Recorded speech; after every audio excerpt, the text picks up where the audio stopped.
Hello friends, இன்றைக்கி broccoli எப்படி செய்யுதுன்னு பார்க்கலாம் வாங்க. முதல்ல ப்ரோக்கோலியை கட் பண்ணி எடுத்து வச்சுக்கோங்க.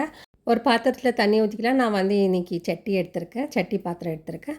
அதில் வந்து 2 டம்ளர் தண்ணி ஊற்றிட்டு கொஞ்சமாக உப்பு போட்டு கொஞ்சமாக மஞ்சப்பொடி போட்டுக்கலாம்.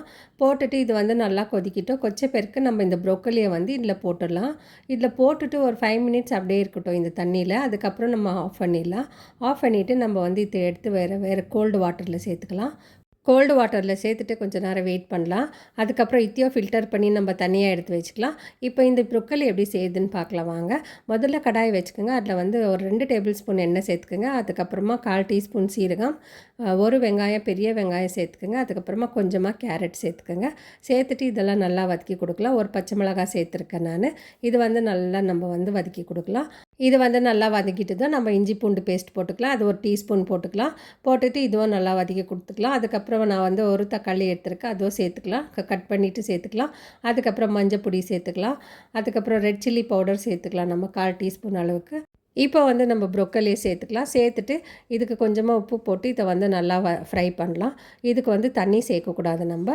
இப்போ வந்து ஒரு 5 நிமிஷத்துக்கு மூடி போட்டு வைக்கலாம். இதுலேயே தண்ணி வரும். இதில் ஏற்கனவே தண்ணி இருக்குது. அதனால் நம்ம தண்ணி எதுவும் சேர்க்கறது வேணாம். இப்போ வந்து 5 நிமிஷம் ஆகிட்டு பிறகு நம்ம ஓப்பன் பண்ணி பார்க்கலாம். இப்போ இது கூடவே நான் வந்து 2 முட்டை சேர்க்குறேன். முட்டை பிடிக்காதவங்க இது வந்து ஸ்கிப் பண்ணிக்கலாம் முட்டை. நான் வந்து முட்டை சேர்த்து செய்கிறேன் நான். இப்போது இது வந்து நல்லா ஃப்ரை பண்ணி கொடுத்துடலாம். ஃப்ரை பண்ணிட்டு தான் இந்த முட்டையில் நமக்கு வந்து தனித்தனியாக பிரிஞ்சு வரும். அது வரைக்கும் நம்ம வந்து வெயிட் பண்ணிவிட்டு இதை வந்து நல்லா ஃப்ரை பண்ணி கொடுக்கலாம். இப்போ வந்து தண்ணியெல்லாம் வற்றிடுச்சு. இப்போ நம்ம வந்து 1/4 டீஸ்பூன் அளவுக்கு பெப்பர் பவுடர் சேர்த்துக்கலாம். இப்போ வந்து சேர்த்துட்டு இதை வந்து மிக்ஸ் பண்ணி கொடுத்துக்கலாம். இப்போ வந்து ப்ரோக்கோலி எக் புர்ஜி ரெடி ஆயிடுச்சு. இது வந்து சப்பாத்திக்கு சைட் டிஷ். இந்த வீடியோ பிடிச்சிருந்தால் லைக் பண்ணுங்கள், ஷேர் பண்ணுங்கள், சப்ஸ்கிரைப் பண்ணுங்கள். தேங்க்யூ.